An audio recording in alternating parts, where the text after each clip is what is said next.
नमस्कार दोस्तों, स्वागत है आपका अपने YouTube channel trail blazer the study point में। एक बार मैं फिर से हाजिर हूँ आप सबके साथ करंट अफेयर्स के कुछ प्रमुख मुद्दों को लेकर के। आइए हम इसको समझने से पहले एक कोट को पढ़ते हैं जो कि यहाँ पे दिया हुआ है फ्रंट पे। Only I can change my life, no one can do it for me. अपने जीवन को केवल हम ही बदल सकते हैं, दूसरा हमारे लिए नहीं कर सकता है। चलिए देखते हैं क्या है इसमें।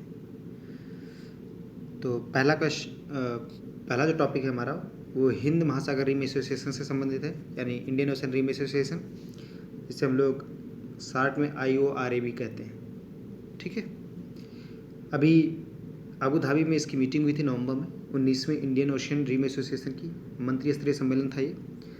भारतीय हिंद महासागर से जुड़े तटीय देशों से सुरक्षा और क्षेत्रीय सुरक्षा, समुद्री और क्षेत्रीय सुरक्षा हेतु संबंधों में और गहराई लाने की बात कही इसमें।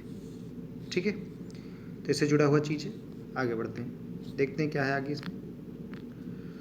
इसकी थीम क्या थी? तो थीम थी promoting a shared destiny and path of prosperity in the Indian ocean.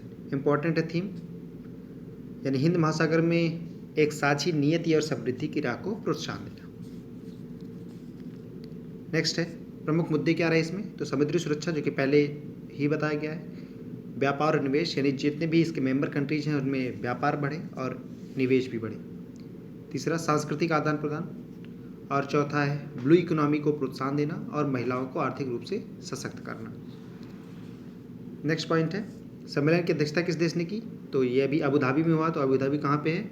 UAE में है, तो अध्यक्षता UAE के पास रहेगी 1 साल तक। और उपाध्यक्षता किसने की? बांग्लादेश ने। भारत और IORA के बारे में देख लेते हैं। भारत के लिए कितना इंपॉर्टेंट है IORA, यानी इंडियन ओशन रिम एसोसिएशन। तो भारत की ऊर्जा जरूरतों को पूरा करने में हॉर्मुज जलडमरू एवं फारस की खाड़ी रणनीतिक भूमिका निभाते हैं। फारस की खाड़ी और हॉर्मुज स्ट्रेट जो है वो आपको पता ही होगा कहाँ है। आई होप ईरान और UAE के पास जाएंगे तो वहाँ पे मिल जाएगा, भारत के थोड़ा सा पश्चिम में। दूसरी इंपॉर्टेंट चीज़ ये है कि UAE और बांग्लादेश दोनों से भारत के संबंध अच्छे हैं, जो कि इसकी अध्यक्षता कर रहे हैं, उपाध्यक्षता कर रहे हैं, और इसमें भारत के लिए थोड़ा सा बेनिफिशियल रहेगा। नेक्स्ट है दूसरा पॉइंट, वर्ष 2015 में अपनी मॉरिशस यात्रा के दौरान प्रधानमंत्री ने महत्वाकांक्षी नीति यानी सागर की शुरुआत की थी। सागर का मतलब है security and growth for all. Important है सागर मिशन किसके साथ शुरुआत की गई थी? सागर नीति तो मॉरिशस देश के साथ शुरुआत की गई थी। सागर का फुल फॉर्म का security and growth for all, इसकी बात कही गई है इसमें, तो इसको भी थोड़ा सा ध्यान दीजिएगा। ठीक, नेक्स्ट आगे बढ़ते हैं। आगे है कि IORA एवं सागर की नीति के उद्देश्य समान है। क्या समान है? हिंद महासागरीय क्षेत्र में सभी के लिए सुरक्षा एवं समृद्धि की बात कही गई है। नेक्स्ट पॉइंट है इसमें, हिंद महासागरीय क्षेत्र अवसरों और अमूर्त खतरों का भी एक क्षेत्र है। भारत पहले भी 20 देशों के साथ वाइट शिपिंग समझौता कर चुका है। वाइट शिपिंग समझौते के बारे में आगे हम लोग देखेंगे भी क्या है वाइट शिपिंग समझौता। एक प्रकार की कोडिंग है, ताकि जानकारी हमें पहले से पता रहे कि किस प्रकार की नेवल शिप्स हमारे यहाँ आ रही हैं, क्या वो सैन्य जहाज़ हैं, क्या वो अवैध जहाज़ आ रही हैं, कोई वाणिज्यिक जहाज़ आ रही है, उस हिसाब से इसमें कोडिंग की जाती है। ठीक है, इस क्षेत्र में सुनामी, मानव तस्करी और समुद्र पारीय आतंकवाद जैसे खतरे शामिल किए गए हैं, जिन्हें IORA में शामिल किया गया है। ठीक है, तो भारत इन सारे मुद्दों को हर एक मंच पे उठाता रहा है बार बार, तो ये भारत के लिए इंपॉर्टेंट हो जाता है थोड़ा सा। ठीक है, आगे बढ़ते हैं। इंपॉर्टेंट चीज़ है कि भारत मालदीव, श्रीलंका, सेशल्स और बांग्लादेश आदि देशों के साथ मजबूत समुद्री संबंधों को बढ़ावा देकर अपने सूचना तंत्र को विकसित कर रहा है। ये लगातार भारत की कोशिश जारी रही है। नेक्स्ट पॉइंट है IORA भारत के लिए बहुत महत्वपूर्ण है। यही कारण है कि न केवल तटीय देशों बल्कि इस क्षेत्र में अन्य देशों के साथ भी भारत अपने संबंधों को मजबूत करने की प्रयास में लगा रहा है। तो जितने भी आसपास के कंट्रीज़ हैं उन सब के साथ भारत लगातार कोशिश कर रहा है कि हमारे संबंध अच्छे रहें। वाइट शिपिंग क्या है उसको देख लेते हैं। इंपॉर्टेंट है वाइट शिपिंग। वाइट शिपिंग का अर्थ गैर सैन्य वाणिज्यिक जहाज़ों की पहचान और आवाजाही के बारे में अग्रिम सूचनाओं को साझा कर उनका आदान प्रदान करना है। मतलब कैसे जहाज़ जा रहे हैं, उनके बारे में पहचान कैसे होगी, इसके बारे में समझौता किया गया है। और इसके बारे में सूचनाओं का आदान प्रदान भी होना चाहिए कि हमारे देश से कौन सी जहाज़ जा रही है, किस रास्ते से होकर जाएगी, इसके बारे में इंडियन ओशन रिम एसोसिएशन के कंट्रीज़ जानते हैं। ठीक है, तो सफ़ेद रंग के कोड किसके बारे में? कॉमर्शियल शिप्स के बारे में। भूरा रंग सैन्य जहाज होगा और काले रंग का अवैध जहाजों को काले रंग से कोडिंग दी जाएगी।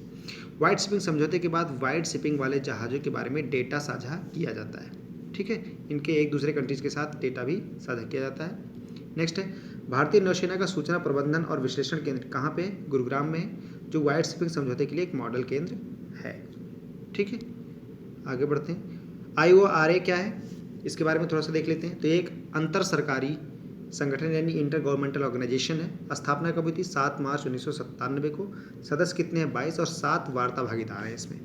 ठीक है, नेक्स्ट पॉइंट ये देखिए, मीटिंग हुई है कब से कब तक? तो 5 से 7 नवंबर के मध्य ये मीटिंग चली है अबू धाबी में। ठीक, UAE 2021 तक IORA का अध्यक्ष रहेगा और बांग्लादेश उपाध्यक्ष रहेगा। सुझाव क्या है इसमें? इस समय में एक सुझाव दिया गया कि एक IORA डेवलपमेंट फंड बनना चाहिए, IORA विकास कोष की स्थापना होनी चाहिए, जिसमें रिम जितने भी IORA के मेंबर कंट्रीज हैं, रिम के कम विकसित देशों की आर्थिक क्षमता सुधारे, जो गरीब देश हैं उनकी इकोनॉमी को सुधारने के लिए एक फंड की स्थापना होनी चाहिए। ठीक, सदस्य देशों की लिस्ट देख लेते हैं। तो इंडिया है, ऑस्ट्रेलिया है, ईरान है, इंडोनेशिया, थाईलैंड, मलेशिया, इसके अलावा south Africa, Mozambique, Kenya, Sri Lanka, Tanzania, Bangladesh, Singapore, Mauritius, Madagascar, UAE, Yemen, Seychelles, Somalia, Comoros, Oman और मालदीव। मालदीव सबसे अंतिम में शामिल होने वाला 22वां देश है।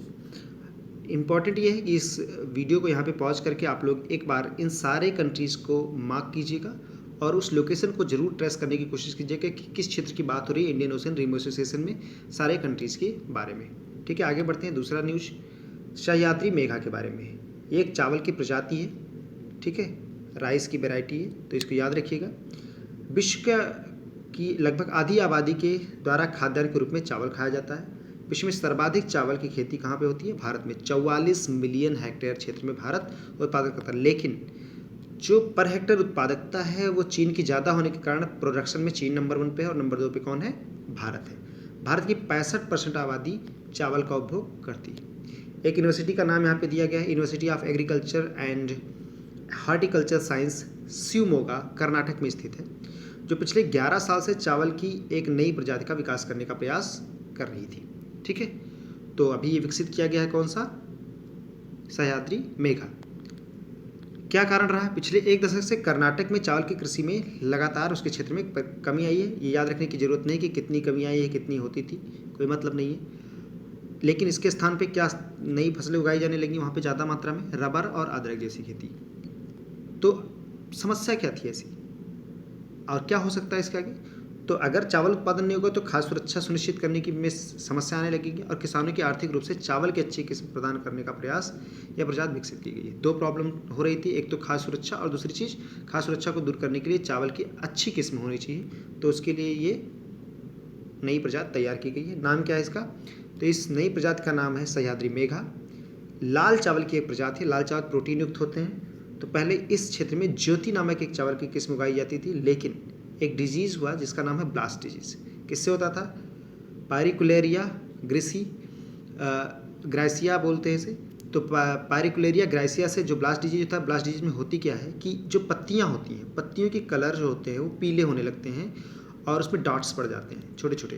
तो इसकी वजह से इसमें जो क्लोरोफिल है उसकी कमी हो जाती है और फिर फोटोसिंथेसिस बाधित होने लगती है, जिससे प्रोडक्शन लेवल डाउन हो जाता है, पौधे खुद डेड होने लगते हैं। ठीक है, तो ब्लास्ट डिजीज़ की वजह से क्या हुआ कि 70% फसलें वहाँ की बर्बाद हो गई।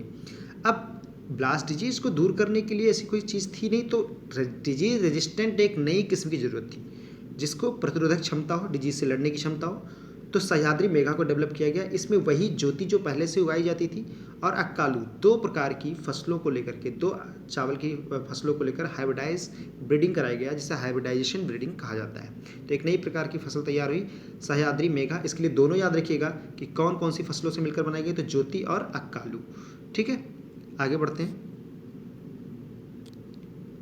कि क्या है सह्याद्री मेघा के बारे में देखते हैं। सह्याद्री मेघा एक लाल चावल है, प्रोटीन युक्त है। प्रोटीन कितना है? 12.42%।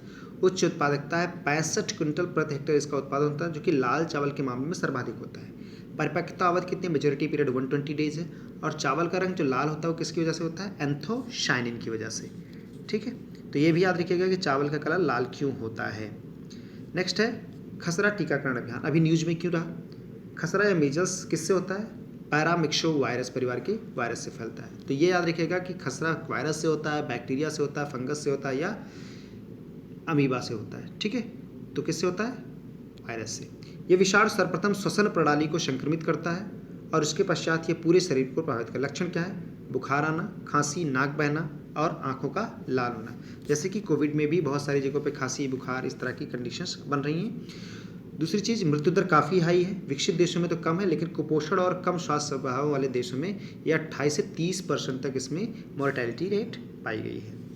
एक संक्रामक बीमारी है, जिस तरह से कोविड है, एक दूसरे में ट्रांसफर हो जाती है। टीकाकरण कब शुरू हुआ, 1963 में। इंपॉर्टेंट है, याद रखिएगा कि 1963 में टीकाकरण शुरू किया गया था और 1963 से पूर्व 2.6 मिलियन लोगों की जान इस खसरे की वजह से हो गई थी। ठीक है, इसके पश्चात भी वर्तमान में भी अगर देखें तो 1 से 1.5 लाख लोग हर साल मरते हैं इससे। सर्वाधिक लोग कौन से प्रभावित होते हैं, बच्चे और गर्भवती महिलाएं। ठीक, ये पूर्णतः मानवीय रोग है।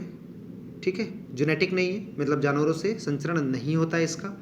टीकाकरण के कारण 2000 से 2018 तक लगभग 23.2 मिलियन लोगों की जान बचाई जा चुकी है। ठीक, इस दौरान होने वाली मौतों में 73% की कमी आई है। वर्तमान में विश्व कोविड-19 से जूझ रहा है, जिसके कारण 37 देशों के लगभग 117 मिलियन से अधिक आबादी इससे वंचित हो गई है, इसके टीकाकरण से। ठीक है, मतलब 24 देशों ने तो टीकाकरण या तो पूर्णतः रोक दिया है या इसको स्थगित कर दिया है और 13 देशों ने इसे ना प्रकट करने की मंशा नहीं, मतलब पुनः चालू करने की मंशा नहीं जताई है। ठीक है, तो ये थोड़ी सी प्रॉब्लम क्रिएट होगी आने वाले समय में अगर ऐसा होता है तो। WHO ने क्या कहा, WHO ने सभी देशों के नए दिशा निर्देश जारी कर इन्हें प्रारंभ करने का आग्रह किया कि फिर से इन टीकाकरण को शुरू किया जाना चाहिए। ऐसा ना हो कि एक बीमारी के चक्कर में हम दूसरी बीमारी को फिर से जन्म दे दें। WHO ने यह भी कहा कि जहां इसका असर कम है वहां रिस्क बेनिफिट एनालिसिस करने का आग्रह किया गया है। मतलब आप पहले एनालिसिस कर लीजिए कि कितना खतरा है खसरे का और उसके बाद में इसको शुरू कर दीजिए। ठीक है, रिस्क बेनिफिट कितना है। आगे बढ़ते हैं। WHO का मानना है कि एक महामारी से निपटने के लिए बच्चों का भविष्य दांव पे नहीं लगाया सकता, क्योंकि सबसे ज़्यादा असर किस पे हो रहा है, गर्भवती महिलाओं और बच्चों पर। आयरलैंड इंपॉर्टेंट है, खतरा मुक्त देश है, लेकिन टीकाकरण रोकने का कारण यह स्थिति वह जल्दी हो सकता है, ये भी बात कही गई है WHO के द्वारा। नेक्स्ट आते हैं नोट जो इंपॉर्टेंट है, याद रखिएगा अगर आप लिखते हैं आंसर राइटिंग में। समय की मांग है कि वर्तमान महामारी से निपटने के साथ साथ हमें पहले से चली आ रही महामारियों से भी निपटने की व्यवस्था करनी चाहिए। नेक्स्ट न्यूज है एपियरी ऑन व्हील्स, इंपॉर्टेंट है। हाल ही में जीवित मधुमक्खियों की बस्तियों वाले बक्सों के आसान रखरखाव और प्रवास के लिए खादी और ग्रामोद्योग आयोग, याद रखिएगा खादी एवं ग्रामोद्योग आयोग ने एपियरी ऑन व्हील्स नामक एक अनूठी अवधारणा विकसित की है। क्या है ये, इसके बारे में थोड़ा सा जानते हैं। शुभारंभ केंद्रीय सूक्ष्म एवं लघु उद्योग MSME मिनिस्ट्री मंत्रालय जो है उसके मंत्री नितिन गडकरी द्वारा इसकी शुरुआत की गई है।